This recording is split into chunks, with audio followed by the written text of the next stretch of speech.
Bienvenue dans l'émission Le Business du Fitness, le podcast pour comprendre le futur du fitness et inspirer tous les professionnels à devenir une meilleure version d'eux-mêmes. Je suis Andy, coach sportif depuis 20 ans et j'accompagne des coachs et des patrons de clubs à créer un business dont ils sont fiers. Avec ce podcast, je vous propose de rencontrer ensemble des personnes inspirantes. L'idée est de rentrer dans leur tête et de comprendre comment ils en sont arrivés là aujourd'hui. Si vous voulez recevoir toutes les notes de l'épisode, pensez à vous inscrire à la newsletter. Vous trouverez le lien dans la description. Dans l'épisode du jour, j'ai le plaisir d'inviter Alexia Cornu qui développe un business de coaching holistique en ligne. Alexia a un parcours hyper inspirant. STAPS de formation, elle s'est lancée en 2010. En 6 mois, elle vivait déjà de son activité de coach à domicile. Elle part vivre aux États-Unis dans la Silicon Valley avec seulement 3 mois de cash. Aujourd'hui, elle vit à Lisbonne où elle développe son business online. On a parlé de plein de choses passionnantes avec Alexia. Comment démarrer pour avoir du succès dans le coaching sportif à domicile? Comment partir de zéro aux États-Unis et développer son business sans parler un mot d'anglais? Comment développe-t-on un compte Instagram avec plus de 100 000 followers? Comment structurer une offre de coaching holistique et encore beaucoup d'autres choses. Bref, je ne vous en dis pas plus et je laisse place à notre conversation avec Alexia. Bonjour à tous, ravi de vous retrouver sur l'épisode Le Business du Fitness et aujourd'hui j'ai la chance d'être avec Alexia. Bonjour Alexia. Salut Andy. Alexia qui me disait en off qu'elle était du côté de Lisbonne et j'ai toujours à cœur de rencontrer de nouvelles personnes. Ça va être le cas aujourd'hui parce que je ne connais pas Alexia. Je crois que c'est un membre de ma communauté qui m'a parlé de toi. J'ai commencé à regarder un petit peu ce que tu faisais. Je me suis dit, ouais, c'est cool, ça a l'air sympa. J'ai été sur ton compte Instagram, plus de 100 000 personnes et tout. Je me suis dit, ouais, je pense que c'est vraiment une personne qui peut inspirer beaucoup la communauté. Donc, voilà pourquoi tu es aujourd'hui ici. Donc, merci à toi.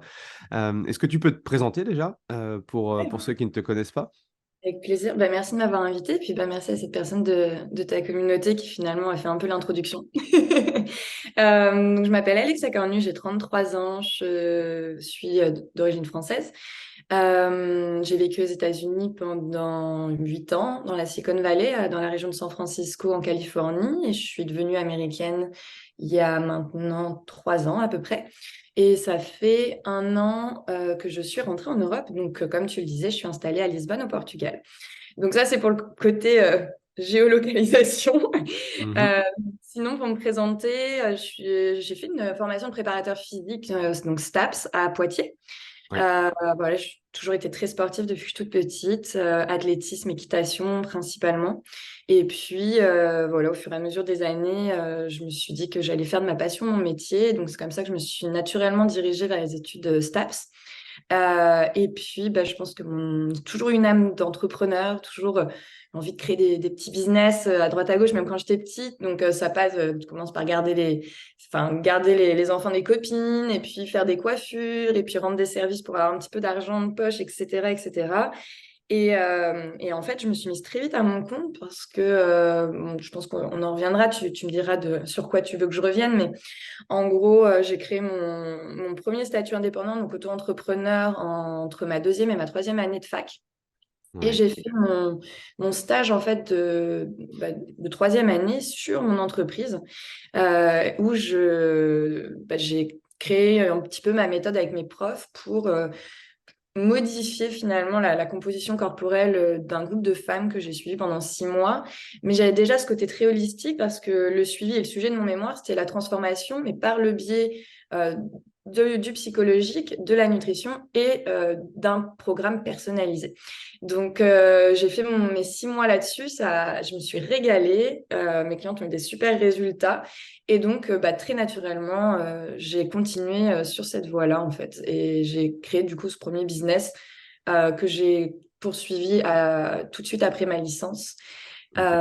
Et voilà, Ok. Excellent. c'était parti. Excellent. Et donc là, même si tu nous en as parlé un petit peu, Alexia toute petite, tu étais comment?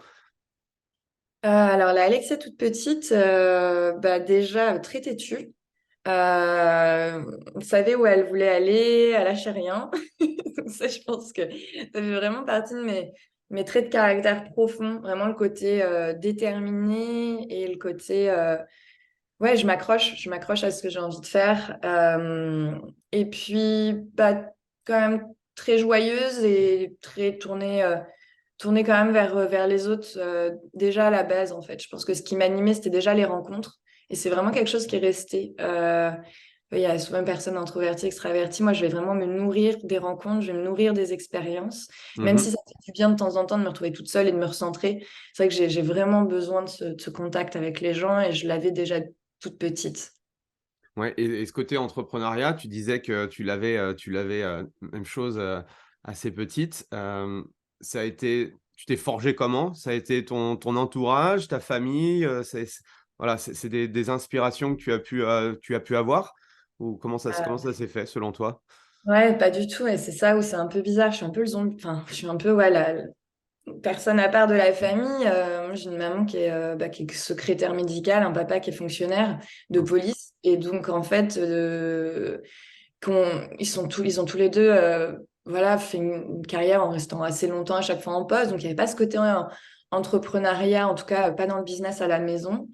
Euh, je pense que c'est quelque chose que j'avais vraiment en moi, ce côté envie d'entreprendre. C'est vrai que c'est compliqué de me mettre une étiquette, je rentre pas dans les box, c'était déjà pas le cas à l'époque. Et je pense que j'ai eu la chance d'avoir des parents qui m'ont laissé totalement libre de faire ce que je voulais. C'est-à-dire que ils m'ont jamais dit, bah voilà, il faut absolument que tu fasses ça comme ci, comme ça. En fait, ils m'ont toujours laissé m'exprimer. Alors dans le sport, quand j'étais petite, à Mhm. me laisser faire énormément de sport et à me laisser aller où j'avais envie. Et je pense que par rapport justement à mon caractère et tout ça, alors, ils m'ont énormément encouragée, mais tu avais aussi ce côté très responsabilisant. C'est-à-dire que dès toute petite, c'était tu fais une connerie, t'assumes. Tu prends la mauvaise direction, c'est à toi de rectifier. Et puis, voilà, à la maison, je veux dire, on n'avait pas les moyens financiers de se dire je peux prendre des risques. Donc, je Mhm. savais que tout ce que je faisais de toute façon, Ça devait être c'était moi. calculé. Mhm.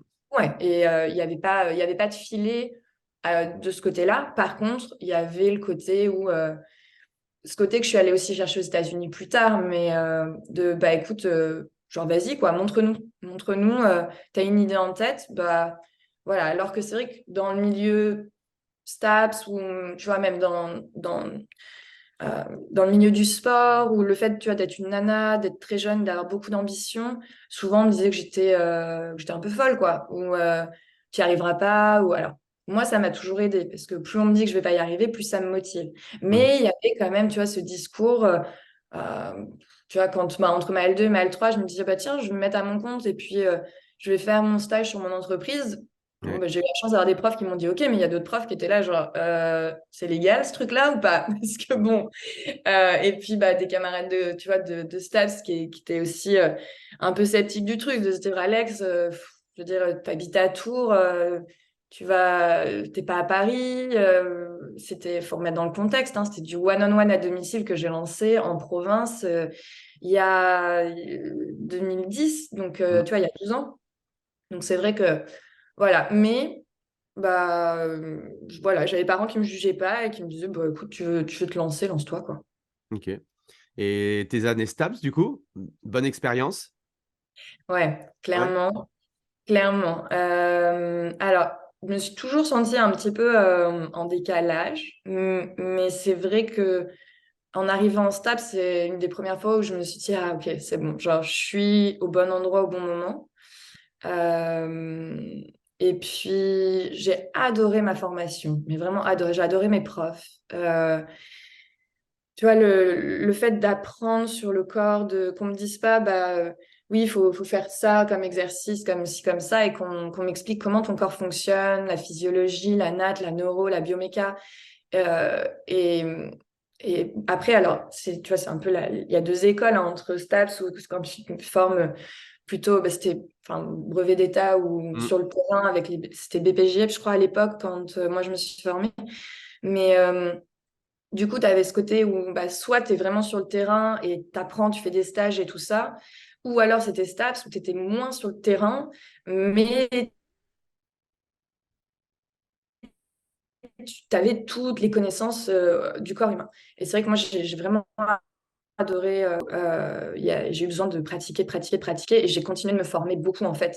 Où là, bah, je suis partie sur des BE, je suis partie sur des formations plutôt, tu vois, sur le terrain, que ce soit Pilates, méthode de Gasquet, ou vraiment pour me spécialiser un peu plus, avoir plus d'expérience de terrain. C'est le seul truc qui m'a manqué, si je peux dire manqué en STAPS. D'un autre côté, c'est à nous aussi de nous responsabiliser, je trouve, et d'aller chercher justement tous les outils pour devenir meilleur. Et c'est là où le fait de faire du coaching personnalisé m'a énormément aidé parce que chaque personne que j'accompagnais avait des problématiques différentes, une façon de réagir différente, un métabolisme différent.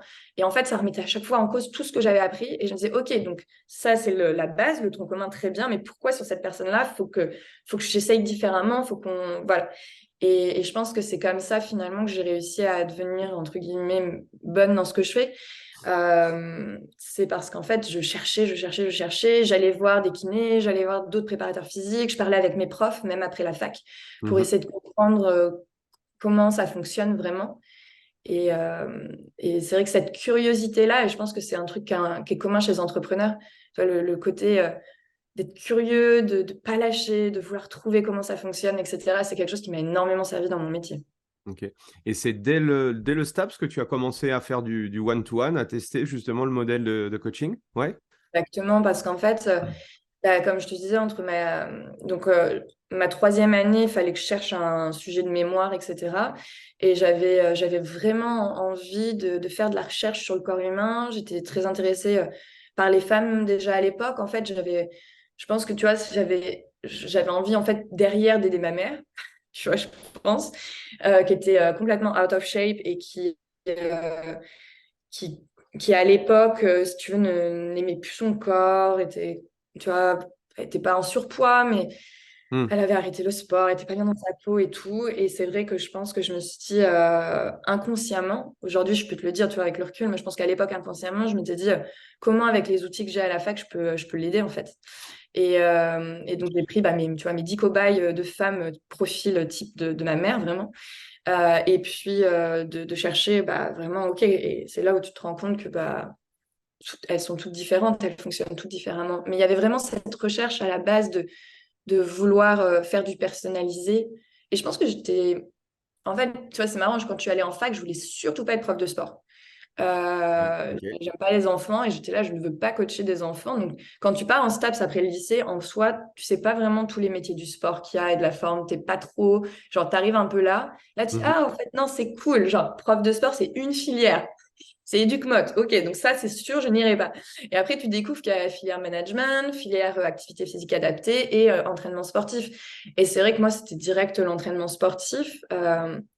La performance dans un premier temps, parce que je baignais dedans depuis que j'étais toute petite. Et en fait, c'est après ce qui m'a passionnée dans les années qui suivent, c'est comment est-ce que tout ce que j'ai appris sur la performance et le corps humain, je peux l'adapter à un public sédentaire, les aider à reprendre confiance en elles, parce que je m'adresse principalement à des femmes, avec des outils sport, nutrition, bien-être, dev perso. Et en fait, c'est toujours ça qui m'a passionnée, animée, vraiment. Ouais, ok. Et ce que tu as dit au démarrage, c'est grâce à ce mémoire-là et à la constitution on va dire, de cette première groupe de nanas qui t'a permis justement de te lancer et de voir si ta méthodologie fonctionnait. Et c'est souvent l'une des choses que je dis aux personnel trainers, avant de se lancer ou pour se lancer, le meilleur moyen, c'est voilà, de tester sa méthodologie. Toi, ce qui est marrant, c'est tu avais déjà bouquiné des choses sur le marketing, sur le business, sur des choses, ou ça t'est venu naturellement le fait d'avoir plus ou moins une sorte de positionnement, déjà commencer à créer une méthodologie? Ça t'est venu comment? Ça s'est fait naturellement pour toi ou tu avais déjà cette idée-là de développer vraiment ta propre vision et ta propre méthode des choses? Je crois que la méthodologie, elle est venue un peu toute seule. J'aimais déjà, tu vois, ouais, j'étais déjà très organisée, tu vois, je faisais mes petites fiches, mes petits plans d'action, mes plans d'entraînement, mes trucs pour moi déjà. Euh, et après, par contre, la vision, c'est venu bien plus tard.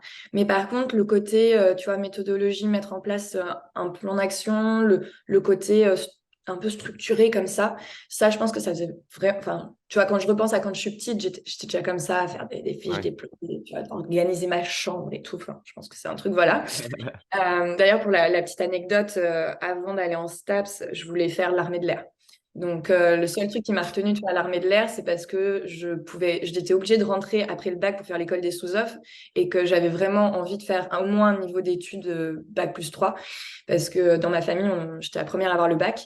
Donc, j'avais vraiment ce côté où j'avais envie de faire des études. Mais sinon ouais, j'étais partie pour faire l'armée de l'air. Donc, il y avait déjà ce côté un peu, voilà. Mais ensuite, le côté entrepreneur, ça s'est fait. Alors, c'est marrant parce que du coup, j'ai jamais vraiment travaillé en entreprise, donc je sais pas ce que c'est parce que j'ai toujours travaillé que pour moi. Il y a une partie de moi, tu vois, qui est un petit peu curieuse quand même. Et il y a une autre partie de moi, où je me dis, mais en fait, ça fonctionnerait pas. Je suis trop compliquée, quoi. Enfin, tu vois, je suis butée. Enfin, tu vois, genre, j'ai du mal vraiment à... Quand il y a quelque chose qui fait pas de sens pour moi, je peux pas Mhm. faire semblant, quoi. Donc, en fait, c'est très naturellement que je me suis mise à mon compte et que j'ai créé quelque chose autour de comment moi je fonctionne. Mais quand les gens disent, ah, mais c'est génial, t'as fait comment? Je suis là, en fait, c'est plutôt, genre, vous faites comment pour aller bosser, en fait, dans un cadre? Parce Mhm. que ça, moi, je crois pas que j'en serais capable. Donc, il y a vraiment ce côté où, en fait, c'est pas genre, ah, super, c'est génial d'entrepreneur. C'est plutôt, je pense que j'aurais été extrêmement malheureuse Tu si j'avais construis fait. la vie que tu avais envie d'avoir, quoi, tout simplement. Et ça s'est fait comme ça, en Ça soi. s'est fait comme ça et parce que ouais, je me suis pas trop posé la question de faire autrement et je pense que j'aurais été très malheureuse autrement et donc c'est pour ça que j'y suis allée en fait. Et tes premières séances, du coup, one-to-one, ça donne quoi? Tu te souviens? Ah ouais. Ouais, je les ai massacrés. Je les ai massacrés parce que enfin, moi, je m'entraînais, donc je suis de l'athlétisme. Donc, même si j'adaptais, je leur mettais quand même tu vois, des barres de 10 kilos sur les épaules et vas-y, on fait des squats, quoi. Donc ça m'a pris quand même voilà, quelques temps à adapter. Parce que moi, j'avais déjà l'impression d'avoir adapté de ouf. Euh, et en fait, non, je me suis rendu compte au fur et à mesure qu'il fallait adapter encore plus. Mais je fonctionne toujours de la même façon. En fait, tu vois, j'ai toujours mes petits croquis et tout. Quand je reprends mes cahiers, j'ai mes cahiers de mes premières séances. C'était déjà ça, en fait. Je dessinais tout, mes mouvements, mes machins. J'avais déjà, tu vois, ce côté où, voilà, on dessine Mhm. les positions, la progression. J'achetais des tonnes de bouquins pour essayer d'avoir un maximum d'exercices. Je me faisais des cahiers entiers de répertoires d'exercices et d'adaptations. Je montrais ça à mes kinés. Je faisais encore de la compète quand je me suis mise à mon compte. Donc, derrière, en séance de kiné, j'expliquais ce que je faisais. Je posais une tonne de questions sur, bah, attends, j'ai ta cliente qui a eu ça comme pathologie. Comment est-ce que j'adapte cet exercice? Et donc ouais, il y avait... c'était du foiré au début, hein. Après, j'ai blessé personne. Mais c'est vrai qu'au début, ouais, j'ai des nanas qui me rappelaient en disant Alex, va vraiment falloir qu'on fasse différemment, puisque là, pendant 5 jours, je ne pouvais pas m'asseoir sur mes toilettes, quoi. Donc, Ouais. c'était un peu ce truc-là. Mais c'est l'avantage d'être en one-on-one, c'est que j'avais du feedback tout de suite. Et j'ai pu tout de suite créer des relations hyper fortes avec mes clientes. Et c'est ça que j'ai adoré aussi, c'est que très vite, je me suis rendu compte que le sport, c'était juste un outil pour moi pour un peu rentrer dans leur vie, créer un premier contact. Et qu'après, elle m'ouvre les portes de chez elle, mais elle se confie. Mhm. Donc, elle me donne aussi accès à du contenu. Alors, au début, je coachais pas, tu vois, sur le dev perso. Au début, j'écoutais, quoi, hein. Mhm. Je prenais des expériences de vie, je prenais des conseils. Enfin, puis on discutait de tout et de rien. Donc, j'ai mûri très, très vite, mais avec tellement d'expériences variées, différentes. Et puis, bah, petit à petit, en fait, j'ai commencé à donner timidement mon avis sur certaines choses et puis commencer à construire aussi une vision un petit peu plus large du coaching. Je me suis rendu compte aussi très vite que bah, le sport, c'était cool, mais que en fait, si je voulais qu'elles aient des résultats, il fallait que je m'intéresse aussi beaucoup à la nutrition, beaucoup au sommeil, beaucoup à la gestion du stress, beaucoup à leur perception d'elles-mêmes. Et donc, bah, ça m'a motivée de fou pour continuer de me former, quoi. Mhm. Et tu te souviens combien tu avais facturé les premières séances de coaching one and one? Ah, grave, 30 €. Ok, ok, ok. Et ces premières nanas, tu les avais trouvées comment? Comment ça s'était fait? Par ton réseau? Les premières, c'était du coup les filles qui ont fait mon mémoire. D'accord. Ce groupe-là, en fait, c'était réseau. Du coup, vu que c'était dans le cadre de mon mémoire, je les avais pas facturées elles. Donc, j'avais créé mon statut et tout ça pour pouvoir faire des contrats, machin, pour pouvoir aussi faire valider mon stage. J'avais Ouais. besoin d'un côté officiel, mais je ne les ai pas facturés. Donc, pendant 6 mois, je leur ai fait un suivi en testant les outils qu'on mettait en place avec mes profs, etc. Toute cette méthode. Et donc, en fait, vu qu'à la fin des 6 mois, elles ont eu des super résultats, il y avait toutes les copines qui demandaient, en fait. Et c'est comme ça que j'ai eu les premières clientes. C'est Mm. finalement le réseau de ce groupe que j'ai utilisé pour mon mémoire. Ok. Et du coup, après cette riche expérience, ça a été quoi la suite pour toi? Donc, quand je sors de STAPS, donc, j'ai déjà quelques premières clientes, donc c'est top. Je me dis, on va quand même pas aller très très loin, hein. C'était juste quelques clientes. Et donc, j'étais toujours assez investie dans mon club d'athlétisme. Et au final, quand je suis sortie de STAPS, mon entraîneur est venu me chercher en me disant, écoute, Alex, on va embaucher quelqu'un quelques heures par semaine. Est-ce que ça te dirait d'entraîner avec moi? Et du coup, je me suis dit, bah, bingo, parce qu'il me proposait en fait un CDI quelques heures par semaine qui, moi, me permettait de pouvoir faire un emprunt à la banque pour pouvoir lancer mon activité, donc acheter une voiture, mon matériel, enfin, tu vois, vraiment Te lancer, commencer, quoi. ouais, commencer, quoi. Donc, du coup, j'ai dit bingo, je prends le poste d'entraîneur. En plus, c'était avec mon ancien coach, il me laissait vraiment faire ce que je voulais. Enfin, c'était cool, il me faisait complètement confiance. Donc, tu vois, tu avais ce côté très liberté aussi, donc j'étais pas dans un cadre, donc c'était top. Et puis, comme ça, j'ai pu donc acheter ma première voiture. C'était une petite Fiat 500 que j'ai faite floquer. Donc pareil, j'étais une des premières à faire ça. Enfin, tu vois, genre j'ai mis mon logo dessus. Enfin, et je me baladais avec ma petite Fiat 500 dans Tours qui était floquée rose avec une silhouette de nana, coach sportif, machin, mon numéro. Enfin, tu remets dans le contexte, il y a Mm, 12 mm. ans, franchement, c'était pas commun. Et donc, très vite, je passais pas inaperçue, quoi. Enfin, tu vois, 400-500, c'était stylé en plus. C'était stylé. exactement. Alors, par contre, ça, j'ai toujours été dans le détail du détail du détail, quoi. Je me suis dit, je veux donner l'image de ce que je vais proposer dans mes services. Tu vois, je voulais vraiment proposer de la qualité, de la personnalisation. Je voulais un truc calé. Enfin, tu vois, voilà. Et je me suis dit, bah voilà, je travaille déjà sur mon image, en fait. Je Mhm. veux vraiment, tu vois, quelque chose qui inspire confiance, qui fasse quali, voilà. Donc, j'avais investi dans la voiture et alors que j'avais pas du tout les moyens, hein, je travaillais pas. Enfin, tu vois, j'avais quelques Mhm. coachings, mais c'était vraiment le début. Et le flocage, qui m'avait coûté quand même, tu vois, des sous, c'est quand même un investissement. Mhm. Mais en me disant, voilà, on fait les trucs bien, je mets carte de visite. Et puis, donc, bouche à oreille de ses premières clientes. Et puis après, j'allais partout, quoi.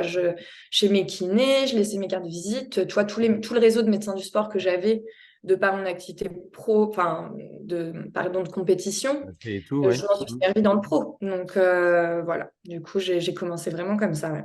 De toute façon, le meilleur moyen quand on démarre quelque chose, c'est d'utiliser son carnet d'adresses, hein.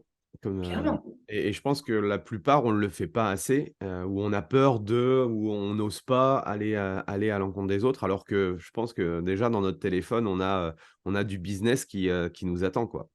Et de fou. Mmh De fou. Et pas hésiter à faire du gratos aussi, quoi, au tout début.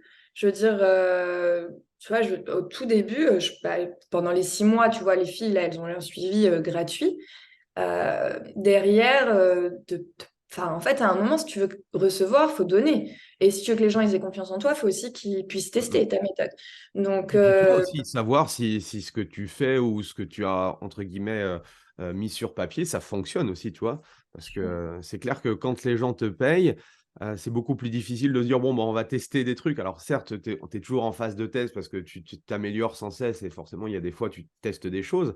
Mais c'est vrai qu'au début, quand on n'a pas forcément l'assurance, c'est sûr que ça permet en fait de se quand tu sors l'argent de l'équation, ça te permet, voilà, pleinement d'essayer de donner le maximum et puis, bah, voilà, du coup, si les gens ont des résultats, ben, tant mieux. Ils vont en parler, tu vas récupérer des témoignages et puis tout ça, c'est très positif pour la suite, quoi. ouais, ouais, totalement. Donc, voilà. Du coup, Et ça se passe comment alors, du coup? Petite voiture Fiat 500 à Tours? ça cartonne. Ça OK. cartonne. Et tu vois, je fais mes petits flyers, je dépose dans les boîtes aux lettres, je vais partout.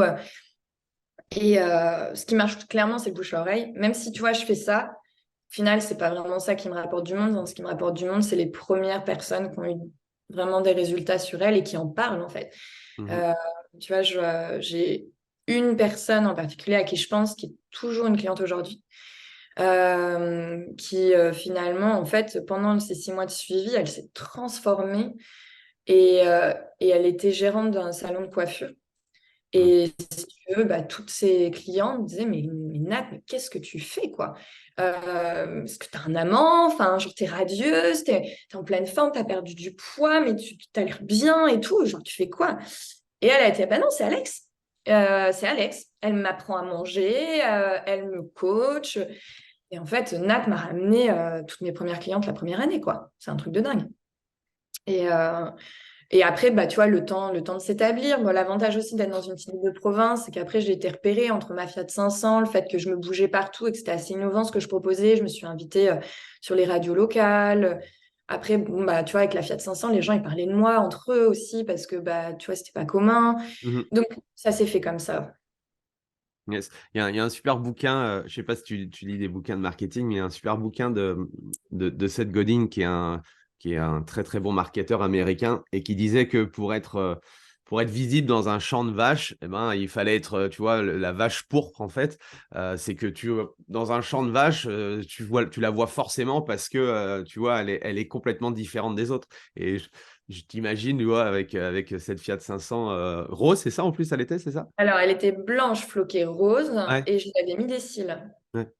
Donc, Donc, tu même vois, si c'est le côté un peu, voilà, tu peux pas passer inaperçu, tu vois. Et ça, c'est très puissant en marketing quand on arrive à faire des choses comme ça, quoi.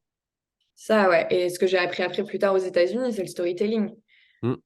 Mais là, sur le moment, voilà, sur le moment, tu démarres, donc c'était plus bah, bouche à oreille et le fait de me démarquer physiquement grâce à cette voiture et voilà. Et après, ouais, c'est clairement. Ouais, j'ai jamais lu, je me suis jamais trop intéressée au marketing ou alors plus récemment quand j'ai fait la transition en ligne. Mais là, je me suis intéressée plus au digital, du coup, marketing. Mais à l'époque, ouais, je pense que j'avais vraiment compris que de toute façon, comme je te disais, je me sentais toujours très différente. Et je me suis dit, bah écoute, quitte à être différente, genre, bah, vas-y à fond, quoi. Genre, Mhm. démarque-toi. Euh, Au pire, t'as quoi à perdre, quoi? Enfin, rien. J'avais rien. Je partais, j'avais rien. Donc, bah, de toute Ouais, façon, tu avais t'as tout à rien à gagner, quoi. perdre. Tu avais tout Ouais, à gagner. je peux que Et du gagner. coup, à ce moment-là, tu es dans quel état d'esprit par rapport à ton business? Tu as envie, voilà, c'était quoi? Tu avais envie de monter, je sais pas, un studio, un truc? Enfin, c'était quoi? Tu étais voilà, dans quel mood? J'avais envie de pouvoir en vivre en fait à cette époque-là. C'était Ok. ça hein, la motivation première, c'était de se dire je fais quelque chose que je kiffe de ouf, j'aide des femmes concrètement et en plus, enfin, quand tu fais du personnalisé, tu as vraiment le feedback du client donc c'est hyper gratifiant. Donc c'était de faire un truc que je kiffe et de pouvoir en vivre. C'était ça, hein, pouvoir rembourser ma Fiat, payer mon loyer, avoir à manger, partir en vacances, aller au restaurant, quoi. L'ambition au début, c'était vraiment ça. Ouais. Et en combien de temps, du coup, tu as réussi à avoir cette liberté, on va dire, financière? Tu te Bah, en souviens? fait,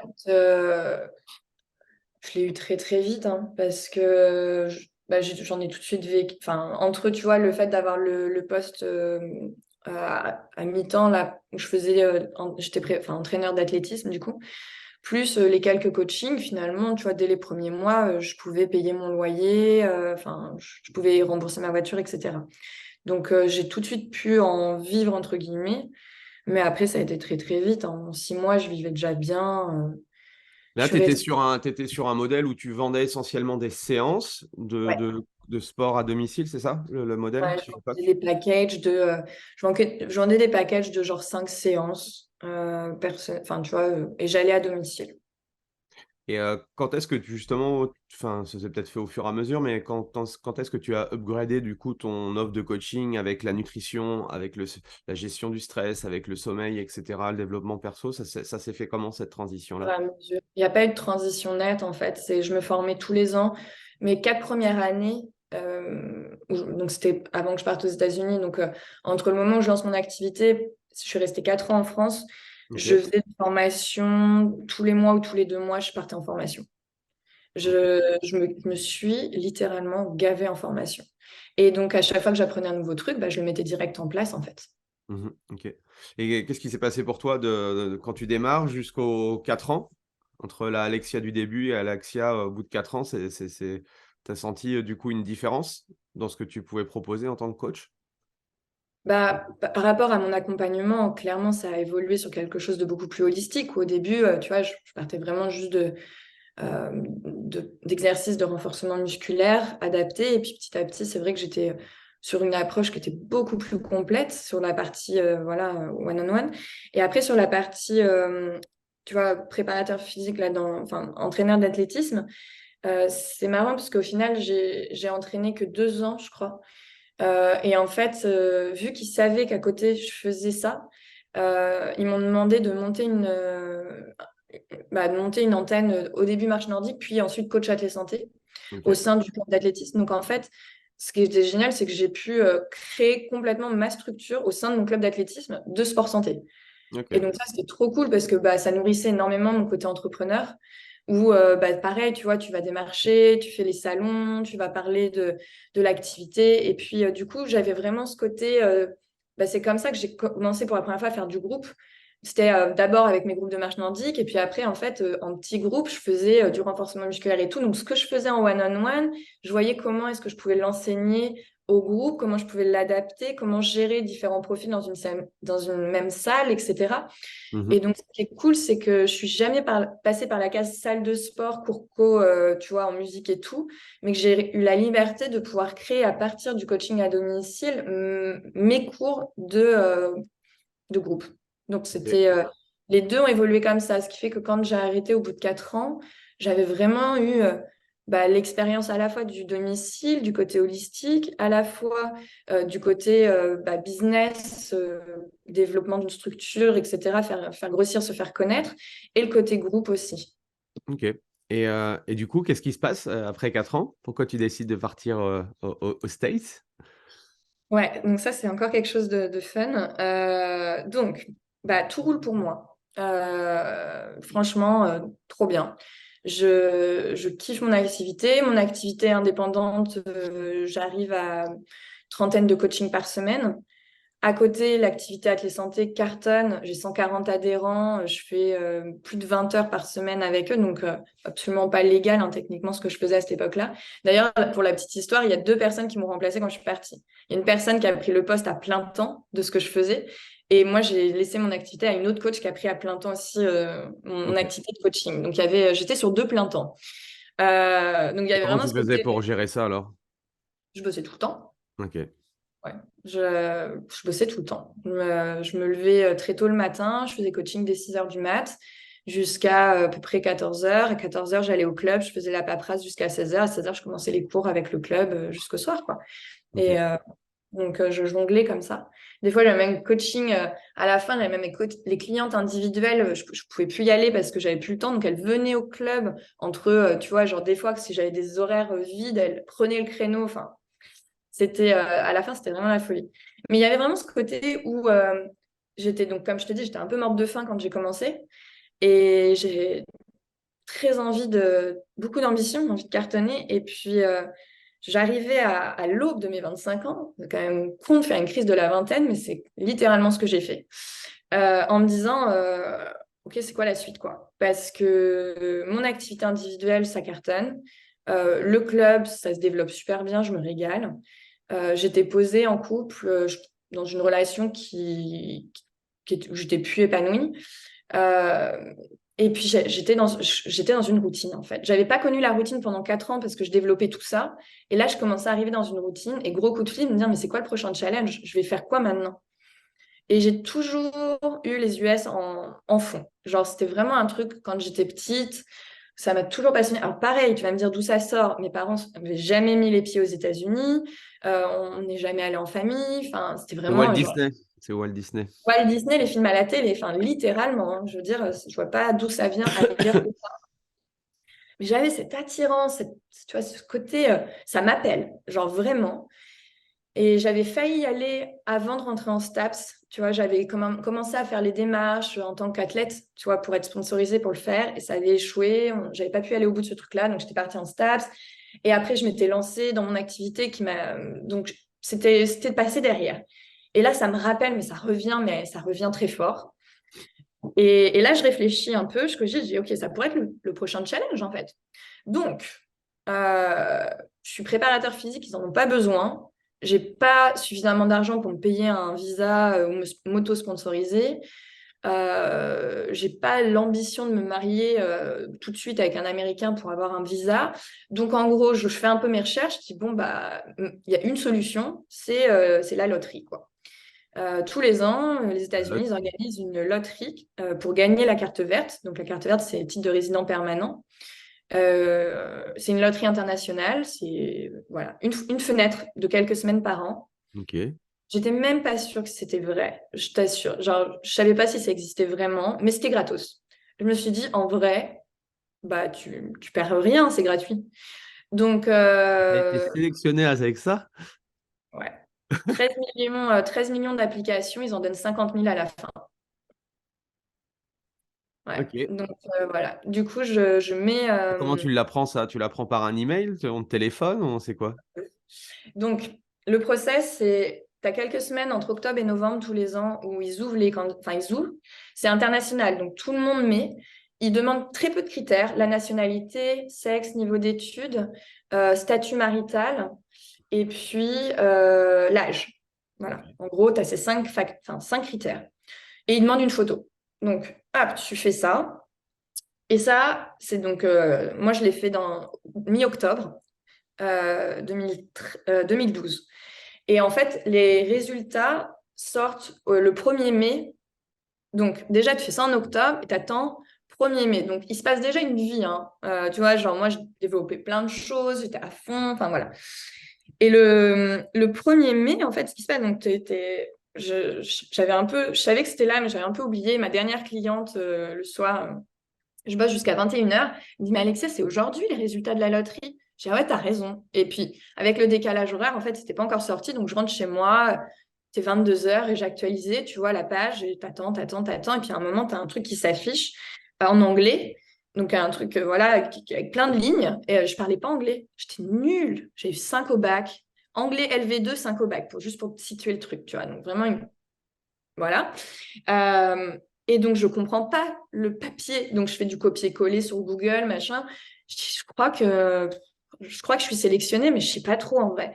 Donc, du coup, j'appelle, tu vois, j'appelle une copine qui parle anglais. Je lui envoie le truc, l'email et tout. Elle me dit, ouais, ouais, en fait, t'es sélectionnée pour la suite. Mais quand t'es sélectionné, en fait. Donc oui, j'ai été tirée au sort, mais t'es tirée au sort pour avoir le droit de commencer le process pour faire ta carte verte. Ok. Donc, on a été 125 000 à être tirés au sort cette année-là sur les 13 millions, donc ce qui est quand même cool. Mais au final, ils en donnent que 50 000, donc tu as plus d'une personne sur deux qui va sauter. Hmm. Entre-temps, souvent, tu as des gens qui l'ont eu d'un autre moyen, tu as des gens qui ont changé de projet professionnel, et puis tu as tout un process qui dure longtemps. Parce que là, on est en mai. Au final, mon entretien à l'ambassade, qui est la dernière étape du process, c'était en novembre. Ok. Mais je... Donc, il y a beaucoup de mois qui se passent. Hmm. Mais je fais mon truc. Je fais mon truc, ce qui a l'impression d'être un peu schizophrène, cette période-là tu vois, cette période-là de ma vie, j'ai l'impression d'être deux personnes parce que il y a la personne qui a envie d'y croire et qui a envie de commencer à se projeter et de se dire, mais du coup, il va falloir que j'y aille. Donc, qu'est-ce que je vais faire? Où est-ce que je vais? Comment je m'organise? Je fais quoi de mon business? Etc. Et puis, il y a l'autre partie où tu es là, oui, enfin, tu peux ne pas l'avoir. Donc, en fait, genre, ne lâche pas ta vie maintenant tout de suite parce que Ouais. en vrai, ça se trouve peanuts à la fin, quoi. Donc, t'es un peu sur deux tableaux. Et même par rapport aux amis, à la famille, tu vois, tu es un peu dans ce truc-là où tu as les gens qui t'aiment, qui sont là, putain, c'est ton rêve, Alex, c'est formidable. Et qui sont en parallèle en train de se dire, mais en fait, si tu vas au bout, tu t'en vas, quoi. Hmm. Donc, et pareil pour mes clientes, parce que j'avais créé une super relation avec elles. Tu vois, il y en a enfin, beaucoup, finalement, je les ai eues les 4 années. Tu vois, toutes celles avec qui j'ai commencé, je les avais toujours à la fin. Ouais. Donc, j'ai très peu de turnover. Donc, ce qui fait qu'au final, tu as ce truc où même mes clientes, parce qu'on en parlait, elles savaient à quel point c'était mon rêve. Et d'un autre côté, qui était là, mais on va perdre notre coach, quoi. Donc, tu as un peu cette ambivalence pendant plusieurs mois. Je suis allée au bout du process, j'ai eu la carte verte et je suis partie. Je suis Et partie. du coup, entre le moment où ils te disent c'est bon, tu as un délai de combien de temps pour y aller? Enfin, ou tu as un peu le temps ou il faut que tu y J'avais ailles 3 mois. En gros, ah, j'avais 3 mois pour y aller. J'avais 3 mois pour pour rentrer sur le territoire et valider ma carte verte. Parce qu'en fait, ils te donnent, donc tu as tout un process, mais ça se termine où on te donne une enveloppe sous scellée et un visa. Et donc, en fait, il faut rentrer sur le territoire pour qu'ils lancent tout le process et ensuite tu reçois ta carte verte. ok. Donc ça, j'avais 3 mois pour le faire parce que c'était en fonction finalement de la date de ma visite médicale que j'avais vachement anticipée. Donc en fait, je savais pas. Si j'avais su, j'aurais fait ma visite médicale en même temps que l'entretien à l'ambassade. Du coup, tu as 6 mois. Ah Et moi, oui. j'avais fait ma visite médicale avant, donc il me restait que 3 mois pour partir. Donc je pars, je fais un aller-retour, je valide le truc et tout. Et après, je rentre en France. Et là, je prends quelques mois pour vendre mon activité, organiser ma transition, démissionner du poste d'entraîneur, enfin, etc. Donc, tu Je as vendu ton business de coaching à domicile, c'est ça? Ouais, T'as alors ré- ça, c'est pareil. Tout le monde m'a dit, Alex, on ne vend pas une clientèle. Je fais, mais si, c'est de la valeur. Donc, j'ai vendu mon business de coaching à domicile, ouais. Ok. Est-ce que tu peux. Comment tu t'y es pris? Le chiffre d'affaires, Ouais. j'ai rajouté tout le matos, la voiture, tu vois, le site internet. Ouais, J'ai donc pas... tu as légué ton business de A à Z, tu l'as redonné à quelqu'un, c'est ça? Ouais, exactement. Ok. Ok, ok.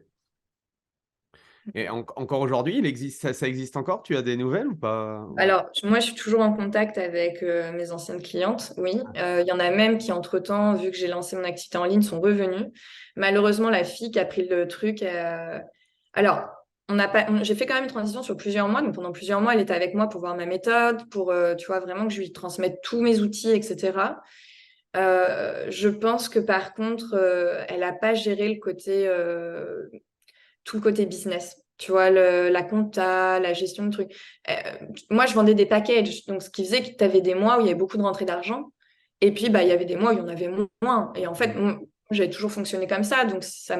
Mais je pense qu'elle a eu du mal à gérer ça. Donc, au début, elle s'est dit, oh cool, il y a beaucoup d'argent qui rentre. Mais je pense qu'elle a mal géré. Et elle s'est fait très vite déborder par le truc. Et bah, j'ai pas eu beaucoup de retours d'elle. Mais j'ai eu pas mal de retours de mes clientes avec qui j'étais en très bon terme qui me disaient, écoute, Alex, genre, elle nous annule tout le temps, c'est pas toi, elle est beaucoup moins calée, elle n'arrive pas à l'heure. Et c'est vrai que moi, étant très, très exigeante, j'avais des clientes très, très exigeantes. Et ça fonctionnait bien. C'était calé, propre, machin. Et je pense qu'en fait, elle avait pas ce niveau d'exigence pour elle-même. Et malheureusement, il y a quelques clientes qui étaient moins exigeantes, qui sont restées plus longtemps avec elle. Mais celles qui étaient très exigeantes, elles ont arrêté vite. Et après, au fur et à mesure, je pense qu'elle a arrêté le business et qu'elle est partie sur autre chose de ce que j'avais cru voir. Après, elle a dû partir sur d'autres trucs, tu vois, genre tout ce que je déteste, mais type boîte de compléments Ouais. alimentaires, tu vois, plus ces trucs comme ça, quoi. Ok. Et du coup, Alexia aux États-Unis, Carnage. qu'est-ce que tu fais? Alors, tu te diriges directement dans la Silicon Valley ou comment? C'était quoi le point de chute et du coup, qu'est-ce que tu voulais faire? Le point de chute, c'était la Silicon Valley. J'étais allée, quand j'ai fait mon premier aller-retour pour valider, je suis allée en Californie. C'est J'ai le fait pays toute des la startups là-bas, la Silicon Valley. côte. Et en fait, en faisant toute la côte, j'ai exploré San Francisco, donc la Silicon Valley, mais aussi Carmel, Big Sur, je suis descendue Santa Barbara, LA, San Diego. J'ai vraiment fait toute la côte. Et en fait, je me suis sentie très, très bien à Palo Alto, qui est cœur de la Silicon Valley. Ouais. Et j'étais déjà très fan d'Apple à l'époque. Steve Jobs et tout ça, c'est vraiment des personnes qui m'influençaient énormément et qui m'inspiraient énormément. Et donc, en fait, je me suis naturellement dit, en fait, la Silicon Valley, ça me plaît bien. Tu vois, le côté star, Hollywood et tout, ça ne m'attirait absolument pas. Mais le côté tech, ce qui m'a fait fuir quelques années plus tard, mais qui à l'époque, en fait, m'a fait atterrir à Palo Alto, c'était vraiment ce côté Silicon Valley, côté très... pourquoi il y a autant d'entrepreneurs ici? Pourquoi il y a trop de choses qui partent d'ici? Qu'est-ce qu'il y a dans l'air ici qui fait que les gens sont si inspirés, etc. Donc voilà, il y avait vraiment ce côté-là. Et donc, je me suis installée là-bas. Avec le recul, c'était complètement inconscient parce que je suis partie avec très peu d'argent de poche. Au final, tu vois, mon activité, en fait, je suis partie uniquement avec l'argent de mon activité que j'ai revendu. Alors, tu vas me dire, oui, c'est clairement mieux que rien, oui. Mais c'était rien par rapport au coût de la vie là-bas, quoi. Donc, donc j'étais assez inconsciente parce que j'ai tout lâché et que techniquement, je suis arrivée donc en septembre 2014 à Palo Alto. Et j'avais pas de quoi tenir plus que 3 mois Ah oui. avec le coût de la vie sur place. J'avais fait mes calculs en me disant, si je suis à Paris, en plus j'étais débile, hein, j'ai pas fait d'études de marché, rien du tout. Je savais pas combien la vie coûtait là-bas. Je m'étais dit, de toute façon, ça pourra pas être plus cher que Paris. Je suis partie comme, je te jure, je suis partie comme ça, genre la honte. Et, mais c'est véridique. Et donc, en fait, je m'étais dit, OK, là, avec l'argent que j'ai, je peux tenir 6 mois, je peux tenir 1 an à Paris. Ouais. Voilà. Tu mets ça à l'échelle américaine, Silicon Valley, je pouvais tenir 3 mois. Et donc là, tu es là. Donc en fait, j'ai lâché mon business, mes business, parce que j'ai posé ma dame aussi sur le club. Donc j'ai lâché ça. J'ai quand même accessoirement quitté mon mec. J'ai vendu toutes mes affaires. J'ai pas de plan B. Donc comment on fait? Va falloir y aller, quoi. On va y aller. Et donc là, En je me plus, suis dit, l'anglais, tu n'étais et je pas parlais pas forcément. anglais. Ouais, tu Oui, n'étais pas je hyper à parlais pas l'aise. Ouais, anglais. donc, Et je pense que j'ai aussi choisi la Silicon Valley parce qu'il y avait beaucoup de Français. Tu vois, je m'étais dit, bon, quand même, pas complètement débile, la nana. Elle fait pas d'études de marché, mais elle a quand même capté qu'il y avait des Français dans le coin. Donc, je fais du networking matin, midi et soir. Je vais à tous les événements de Français qui existent. Du ok. café des mamans jusqu'aux soirées start-up, tech et tout. Je suis partout, tout le temps, et je fais du storytelling. Je raconte mon histoire.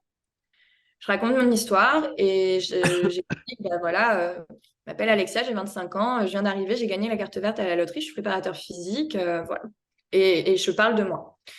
Et bon, bah, enfin, je veux dire, la communauté française, il y a quand même du monde, mais ça reste un petit milieu. Les gens, très, très vite, ont parlé de moi entre eux, quoi. En disant, mais est-ce que tu l'as croisée, celle-là? Parce qu'elle est complètement tarée. Genre, la fille, elle arrive toute seule, parce que quand j'allais au café de maman et tout, moi, la première question, c'était, il fait quoi ton mari? Parce que bah, c'est un milieu de tech. La vie coûte horriblement cher là-bas. Et donc, en fait, les gens qui arrivent, en général, ils arrivent en famille parce que le mec est ingénieur et qu'il a un poste chez Apple, Facebook, Google. Et en Il fait, faut la combien petite fille, environ par mois pour bien vivre là-bas? Tu te souviens à peu près?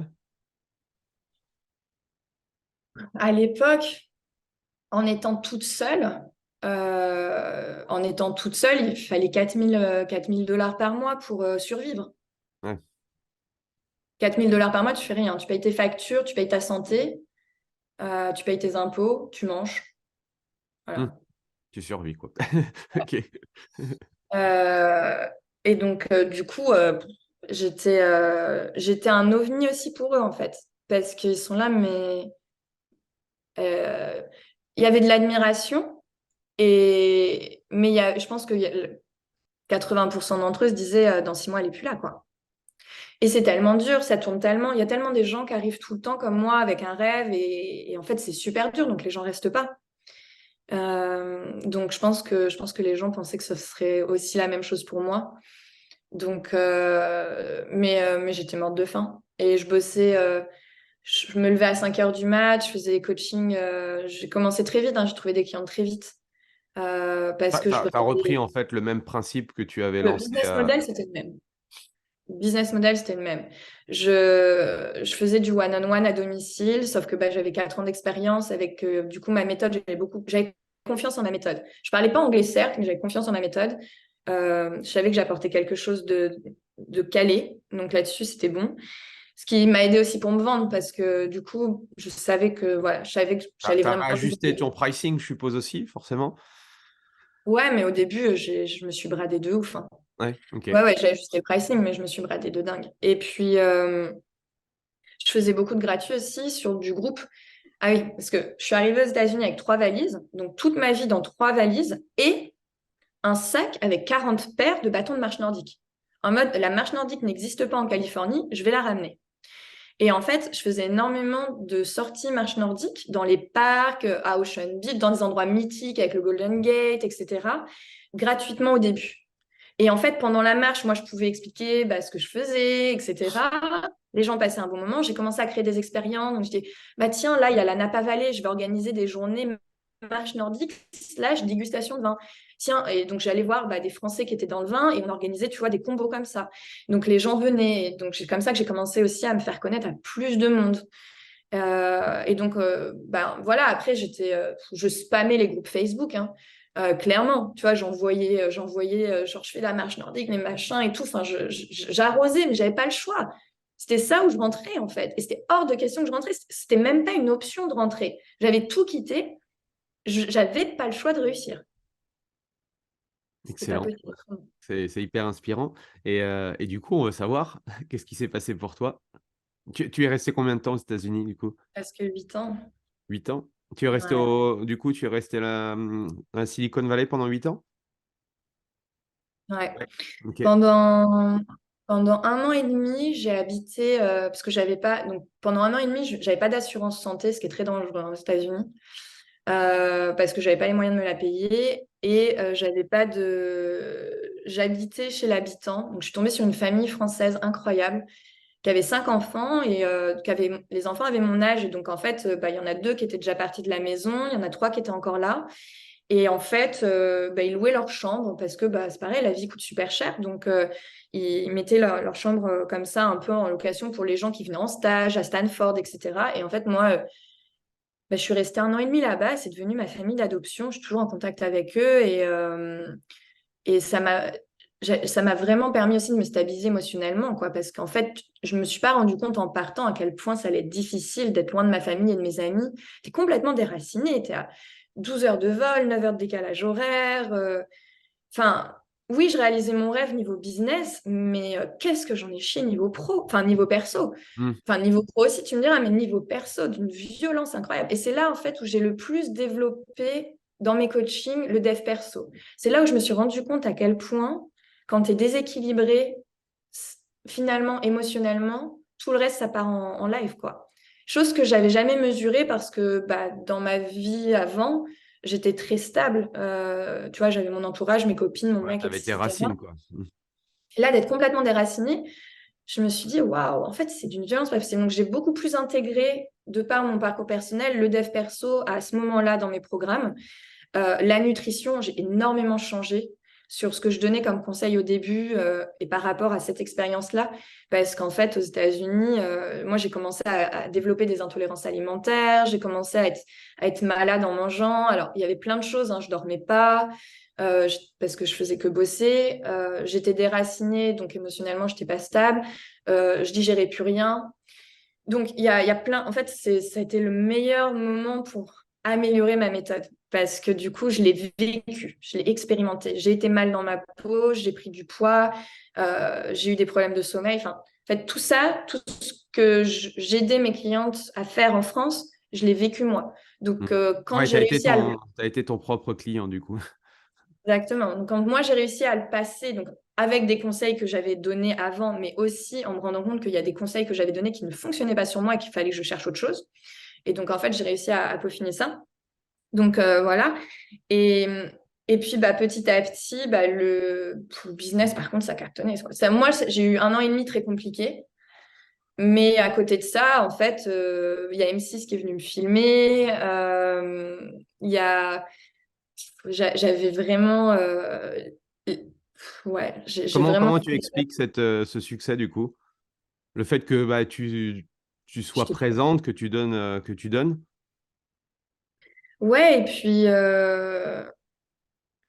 j'avais énormément d'ambition, mais je me donnais les moyens de mon ambition aussi. J'ai eu de la chance aussi, je me suis fait repérer parce qu'en fait, les gens qui arrivaient dans la Silicon Valley, c'était que pour la tech ou éventuellement le vin, parce qu'il y a la Napa Valley pas loin. Mais moi, dans le sport, une Française qui débarque aux États-Unis avec une carte verte que tu as gagnée à la loterie, qui est préparateur physique, qui ne parle pas anglais, et qui arrive dans la région du monde la plus chère avec pas un rond, toute seule, bah, c'est ça qui m'a aidée en fait, hein. C'est mon histoire. Parce qu'en fait, les gens se disaient, mais c'est qui cette énergumène en fait? Donc, il y a la curiosité, je pense que j'ai inspiré, qui faisait que les gens venaient s'intéresser à moi. Et moi, derrière, bah, du coup, vu que j'étais ultra calée sur ce que je faisais, bah, finalement, peut-être qu'il y en a qui sont venus me voir par curiosité, qui m'ont pris en tant que coach plus par curiosité qu'autre chose. Sauf que vu que j'étais bonne dans ce que je faisais, bah, les résultats ensuite parlaient d'eux-mêmes. Et donc, du coup, ils parlaient de moi aux autres, quoi. Mhm. Et le bouche à oreille s'est mis en place aussi. Et du coup, les enseignements que tu peux faire pendant ces 8 ans passés aux États-Unis? Bah, déjà que même quand tu es self-made, tu jamais self-made. C'est-à-dire que oui, je suis arrivée toute seule et oui, c'est moi qui me suis donné, c'est moi qui ai allé charbonner. Mais jamais je serais où j'en suis aujourd'hui si j'avais pas fait des bonnes rencontres au bon moment. Alors j'en ai fait aussi des mauvaises, hein. Je suis pas dans une, tu vois, je veux dire, je vis pas une vie de bisounours. Mais les belles rencontres ont été exceptionnelles et il y a des gens qui m'ont tendu la main et qui m'ont fait les bonnes introductions au bon moment, qui m'ont donné ma chance au bon moment. Donc, pour moi, premier enseignement, c'est que tu te fais jamais tout seul. Voilà, je veux dire, ouais, ça, c'est le premier enseignement. On n'est rien seul.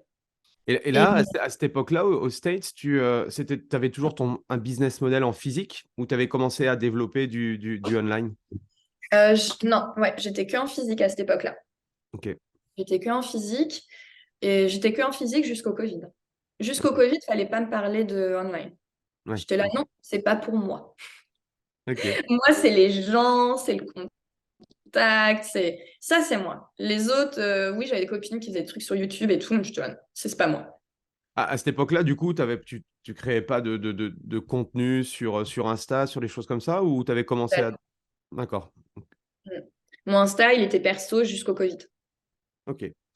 Ouais, c'était vraiment.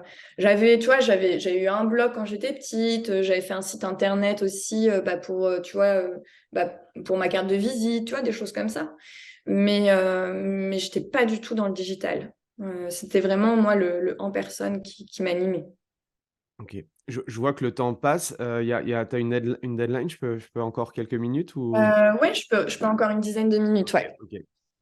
Du Tu coup, vois, on va accélérer, même si c'est super intéressant. Euh, et du coup, alors, voilà, quelle a été la transition? Pourquoi tu es parti? Et du coup, comment tu as rebondi ou quelles étaient tes envies? Ou est-ce que c'est la Covid et tout ça qui ont fait que... Ouais, clairement, Covid. Donc, bah, moi, j'étais dans mon truc. Bon, enfin, voilà, je passe sur les années aux US, mais il y a eu du très, très beau. Il y a aussi eu, tu vois, je pense que j'étais partie bah, parce que je me sentais un peu en décalé en France et j'avais besoin de me challenger, j'avais besoin de me retrouver. Donc, je suis allée vraiment toucher mes limites. J'ai fait un burn-out quand j'étais là-bas. J'ai vraiment, tu vois, j'étais vraiment enfin, vraiment au fond du fond du fond de mon truc. Et puis, bah, après, voilà. Quand j'ai touché le fond, après, je suis revenue et c'est là où mes coachings ont énormément évolué. Et donc, quand Covid est arrivé, j'étais un peu à la fin d'un cycle. Du coup, ça faisait 6 ans que j'étais aux US. Je parlais anglais, j'étais bilingue. Mon business en ligne cartonnait, j'avais plus de place pour prendre des nouveaux clients. Donc, du coup, j'étais un peu genre, OK, bah, un peu ce qui m'arrivait à 25 ans, genre, what's next? Tu vois, c'est quoi le prochain challenge? Et là, je me suis dit, bah, tiens, pourquoi pas finalement faire une expérience bah, dans une boîte? Tu vois, j'ai toujours bossé à mon compte. J'étais là, bah, tiens, je commençais à me dire, peut-être que je vais aller bosser pour une des boîtes de la Silicon Valley, tu vois, dans un truc qui soit tech et sport, bien-être, wellness et tout. Enfin, je commençais à réfléchir à ça. Et en parallèle, je commençais à me dire, bah, tiens, j'aimerais bien organiser aussi des workshops en présentiel où je puisse parler de sommeil, de gestion du stress, de nutrition, tu vois, finalement, en parallèle de mes coachings. Alors, je n'étais plus dans une idée de gagner plus de clients, mais j'étais dans une idée de varier un peu mon accompagnement, ce que je faisais. Mhm. Et là, le Covid est arrivé à ce moment-là, en fait. Et j'avais lancé mes premiers workshops et bim. Et donc, du coup, je me retrouve avec tellement de temps libre à pas savoir quoi en faire parce que même si j'ai gardé quelques coachings sur Zoom à ce moment-là, J'ai tout de suite proposé Zoom à mes clientes en mode, bah vas-y, c'est pas grave, on continue sur Zoom. J'en ai quand même 40% qui ont arrêté au début parce que, tu vois, genre peur, machin, voilà. Donc, je garde 60% de mes coachings en one-on-one sur Zoom. Mais moi, je faisais 4 heures de voiture par jour, quoi. Donc, en fait, tu vois, disons que j'étais à peu près à 9 coachings journée, 9 coachings d'une heure. Au final, j'en garde, tu vois, 5-6 coachings journée et je récupère 4 heures de voiture. Donc, en fait, je récupère presque 10 heures par jour. Et, euh, et là, tu me dis, ouais, genre, je fais quoi de tout ce temps-là, quoi. Et donc, c'est là où je me suis formée sur le digital, entre guillemets. Donc, j'ai commencé à regarder comment fonctionne Instagram côté pro, comment on crée des programmes en ligne. Enfin, tu vois, genre, je regarde un peu tout ça en me disant, bah, tiens, mes workshops, peut-être que je pourrais les faire en ligne finalement. Et je commence, tu vois, un peu à réfléchir à ça. Et je pars direct là-dessus, en fait, dès la fermeture de tout. Et je fais des cours collectifs le week-end sur Zoom, tu vois, avec toute ma communauté. Bah, je re-arrose Facebook, expat, machin, en mode, bah tiens, vous connaissez mes classes, mes machins, là, je fais des trucs sur Zoom gratos. Et je fais des trucs sur Zoom gratos en mode, si vous voulez une donation, je mets mon lien Venmo, PayPal, machin, si vous voulez faire des donations, mais tout le monde peut venir. Là, je me retrouve à faire du 800 $ une séance, quoi, de, de coaching gratuit, juste en donation. Ok. Alors, ok, bon, très bien. Et derrière, bah, les gens me disent on en veut plus parce que moi, je faisais une séance comme ça gratos le samedi matin. Et les gens me disaient, ah, Alex, ce serait cool que tu fasses aussi d'autres séances parce que ton cross-training, nous, on n'a pas forcément le niveau. Je dis, ok, bah, je vais faire abdos-mobilité le mardi, je vais faire renforcement musculaire sans impact, je vais faire HIIT. Enfin, je commence à faire comme ça, tu vois, des petites séances à thème et tout. Pareil, donation. Et ça cartonne. Donc, les gens me disent, bah écoute, Alex, il faudrait peut-être que tu organises. Donc, ça cartonne 1 mois, 2 mois, 3 mois. Et les gens me disent, non, mais Alex, j'en mets en place une membership, quoi. Parce que, tu vois, enfin, nous, on est prêt à payer pour. Et donc, c'est comme ça que je crée la plateforme, en fait. Et après, derrière, bah, je mets en place donc un site internet, je fais des séances en live sur Zoom, je les enregistre, je les poste derrière sur une plateforme, je rentre tout, mes machin et tout. Et puis petit à petit, il y a des filles qui disent, ouais, bah nous, on n'a pas le niveau, même tes cours renfo musculaire, facile et tout, on n'a pas le niveau. Je dis, vas-y, je crée un programme sur 6 semaines de remise en forme.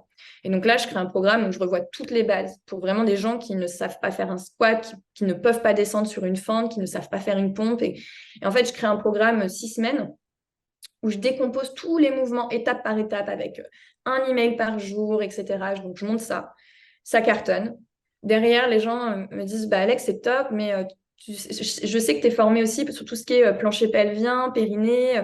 Moi, j'ai une grossesse et tout. Je me sens pas à l'aise parce qu'il n'y a pas de rééducation du périnée aux US. Est-ce que tu peux nous faire un programme là-dessus? Je dis OK. Donc là, je crée un programme 6 semaines, rééducation, abdos, périnée, respiration, posture.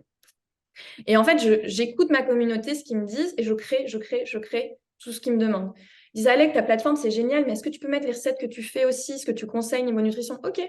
Je rajoute un module nutrition à ma plateforme. Alex, bah, tu vois, ce serait bien que tu nous partages tes conseils sur le sommeil, sur la gestion du stress. OK, je rajoute un module bien-être. Alex, c'est trop cool, tu vois, les séances live, on se voit entre nous, mais on n'échange pas entre nous. Ce serait trop bien d'avoir un forum. OK, je crée un forum privé sur la plateforme. Et donc, en fait, j'ai créé comme ça toute ma méthode en les écoutant, en répondant à leurs besoins. Et on a co-créé, en fait, mon business d'aujourd'hui avec ma communauté. Excellent, excellent. Et est-ce que tu peux partager du coup comment tu as développé ton compte Instagram? Ouais. Donc, du coup, bah, sur Insta, j'ai essayé de poser la question aussi, hein, qu'est-ce qui vous intéresse? Alors, au début, je voulais pas y aller sur Insta parce que je me sentais pas OK avec l'exposition. Je voyais ce que les autres faisaient, tu vois, les fit girls et tout, et je me reconnaissais pas là-dedans. Je me disais, c'est pas moi. Et donc, j'avais un petit peu de mal à y aller, tu vois, en me disant, ah, va falloir que je me mette en scène, va falloir que je me mette en maillot de bain, enfin, genre, pas envie, quoi. Au fait, un jour, je me suis lâché la grappe. Je me suis dit, mais en fait, on s'en fout du nombre de followers. Tu as un message à faire passer. Tu as des programmes qui aident les gens. Il y a un moment, il faut que les gens ils te trouvent, quoi. Il faut que les gens ils entendent parler de toi, sinon tu ne vas pas les aider. Donc, j'ai vraiment mis toutes ces appréhensions de côté en mode, si j'y vais, je vais aider plus de monde. Et donc, je voyais aussi, tu vois, des choses que faisaient les gens en online. Et je me disais, putain, mais c'est de la merde. Et j'étais là, tu peux pas juger, meuf, parce qu'en fait, toi, tu es pas. Donc, juge pas des gens qui font quelque chose alors que toi, t'es pas présente, en fait. Et Mhm. donc, au lieu, tu vois, de critiquer un peu, de dire, putain, ce qu'ils font, eux, c'est une catastrophe, je dis, bah non, genre, fais, quoi. Et donc, du coup, je me suis dit, OK, j'y vais. J'y vais et je fais du Alexia.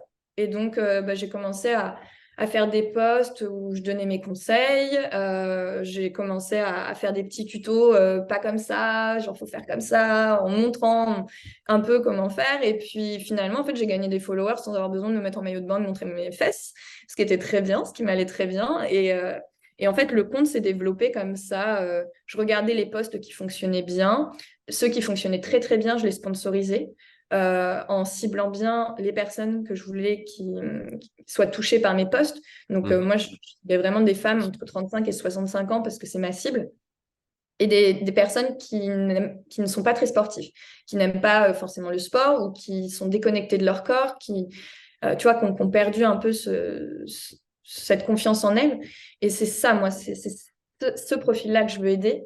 Je veux pas des gens qui sont pas dans la performance. Je veux vraiment des gens qui ont un peu lâché l'affaire. Et ce qui est cool, c'est que c'est ceux qui viennent, en fait. Tu vois, quand les filles qui arrivent sur mes programmes, c'est en mode, t'es notre dernière chance. On a essayé tous les régimes, on a essayé tous les cours de sport, de machin. Il n'y a rien qui marche sur moi, donc vas-y. Et en général, ça marche parce que j'ai gardé ce côté personnalisé. Et même si aujourd'hui je fais du groupe, j'individualise suffisamment pour qu'au final, tout ce que j'ai vu au bout de mes 12 ans d'expérience qui marche sur tout le monde, entre guillemets, ça, je l'ai packagé sur mes programmes avec des vidéos. Comme ça, moi, je fais Mhm. plus le perroquet. Mais par contre, derrière, tout le temps que moi, je me suis dégagée, c'est pour faire du personnalisé. Donc, répondre à ma communauté, pour que ce soit des ajustements techniques sur la partie, j'ai une opération du genou, j'ai des douleurs, j'ai des problèmes d'arthrose, comment j'adapte tel et tel exercice, mais aussi sur la partie dev perso, nutrition, où j'interviens aussi beaucoup en personnalisé, quoi. Excellent, excellent. Donc aujourd'hui, ton business model, il est essentiellement online, soit la vente de programmes à l'unité, soit à travers ton membership, c'est ça? Exactement. En gros, aujourd'hui, j'ai mon programme Abdo-Périnée, mon programme Easy Start, débutant du coup, qui fonctionne cycliquement parce que pour pouvoir faire du personnalisé, ça doit fonctionner par promo. Mhm. Sinon, tu vois, si c'était en evergreen, je pourrais pas suivre les gens.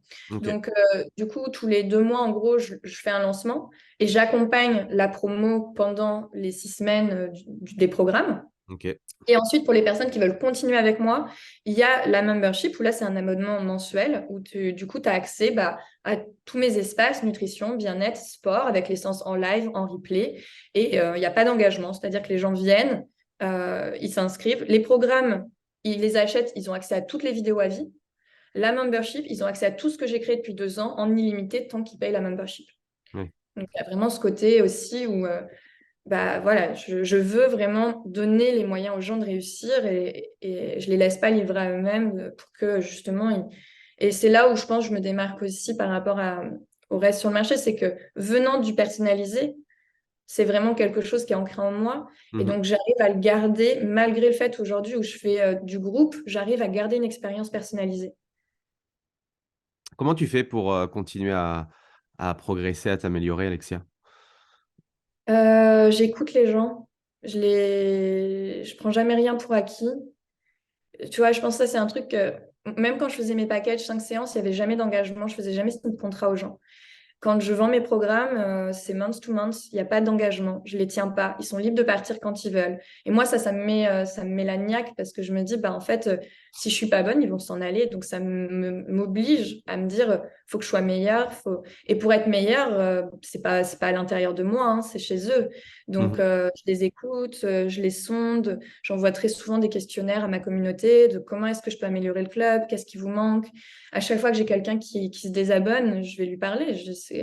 Est-ce que c'est financier? Est-ce que c'est manque d'intérêt? Comment est-ce que moi, je peux rendre la plateforme meilleure pour que tu reviennes? Donc, c'est vraiment comme ça que je progresse, en fait, au quotidien. Ok. Est-ce que tu aurais une ressource à nous partager, un livre, un podcast ou des choses qui toi, t'aident au quotidien à te développer? Ouais, je me fais coacher par Romain Collignon Ouais, ok. sur la partie business. Et donc, ça m'a énormément aidé. Je suis suivie aussi par une psy. J'ai aussi donc pour la tête, j'ai un kiné qui s'occupe de mon corps toutes les semaines. J'ai mis en place un staff autour de moi pour être la meilleure version de moi-même, pour pouvoir donner le meilleur aux gens. Et donc, meilleur conseil que je peux donner aux gens qui veulent comme ça aider, donner et devenir des meilleurs coachs et des meilleurs entrepreneurs, c'est de mettre en place un système d'aide autour d'eux, en fait, de se faire coacher, de se faire accompagner. Parce que je dis pas que j'aurais jamais pu arriver où j'en suis aujourd'hui si je l'avais fait toute seule, mais ça aurait mis tellement plus de temps. Tellement Disons plus. qu'en plus, ça paraît un peu bizarre d'être dans le milieu du coaching et de pas justement soit personnellement avoir des coachs autour d'eux pour justement level up et accélérer, quoi. C'est toujours ça qui est. Et c'est ça que je vais conseiller aux gens, en fait. Je lis des livres, mais tu vois, j'en ai pas un là qui me vient. Mais par contre, ouais, clairement, de se faire coacher, de se faire accompagner. Romain, il aime bien, parce que je connais bien Romain, One Think, le livre One Think qui permet justement d'être focus sur quelque chose. C'est un super bouquin pour éviter de se laisser aller par le brouhaha. En tout cas, moi, c'était une super rencontre. Merci. Je vais te laisser parce que j'ai pris beaucoup de temps. Merci à toi. C'était super inspirant. Et puis, peut-être au plaisir de se croiser et de se voir à une rencontre ou à un événement. Avec plaisir. Ouais, merci à toi. Merci Alexia, merci tout le monde. J'espère que vous avez pris beaucoup de notes et que ça vous a inspiré. En tout cas, pensez à mettre un 5 étoiles et un petit commentaire pour Alexia, ce serait cool. Et puis nous, on se retrouve la semaine prochaine avec un nouvel invité. En tout cas, merci Alexia. Merci à toi. Voilà, c'est fini pour aujourd'hui. J'espère que l'épisode vous a plu. Merci d'avoir passé ce moment en ma compagnie. Deux petites choses avant de vous quitter. Si vous cherchez les notes de l'épisode ou que vous voulez tout simplement me contacter personnellement, allez sur mon site andypoiron.com. Donc tout attaché, www.andypoiron.com. Vous trouverez toutes les informations nécessaires. Et dernière chose, et c'est la plus importante pour moi, si vous voulez m'aider à promouvoir ce podcast, eh bien vous mettez un avis 5 étoiles sur Apple Podcast. Si vous regardez cet épisode sur YouTube, eh bien pensez à liker et à vous abonner à ma chaîne YouTube et pensez à en parler autour de vous, pensez à en parler à vos amis ou à vos collègues dans le fitness. Ça permettra véritablement à ce podcast d'avoir beaucoup plus de visibilité. Voilà, en tout cas, merci, à très vite pour le prochain épisode.